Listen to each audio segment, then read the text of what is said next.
is Channel 8 Eyewitness News at 5.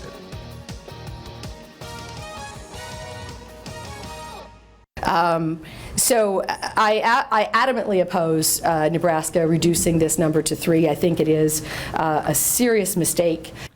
Is 3 hours behind the wheel enough for your kid to get a driver's permit? Good evening, everyone. Thank you for joining us. Well, that's the proposed change in front of the Department of Motor Vehicles. Right now, it's 5 hours, but some want that reduced to 3. Channel 8 Eyewitness News reporter Evan Hummel joins us now with our top story tonight. Evan?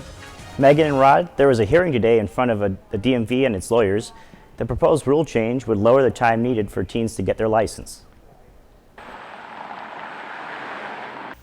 Right now, when your child goes through driver's education, they have to have 20 hours of class time and 5 hours behind the wheel before they can get their provisional operator's permit. The proposed change would leave class time alone, but lower the drive time to 3 hours.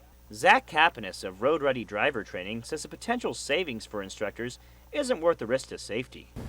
While the reduction requirement does potentially mean higher profits for a driver's education school because in-car instruction is the most expensive part of teaching a student.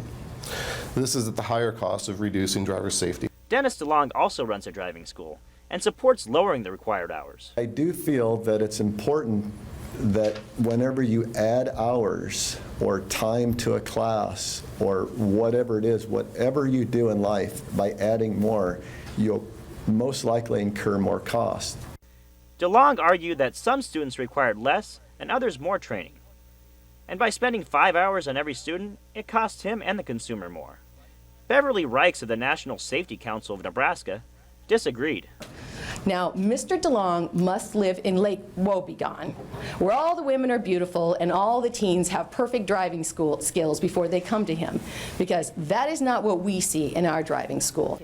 42 states require at least 6 hours of driving, and in most cases, 30 hours of class time. Again, this rule would knock the driving time to 3 hours. If the rule does change or does pass, it will go to Governor Ricketts. If he approves it, it will go into effect. All right, Evan Hummel with our top story.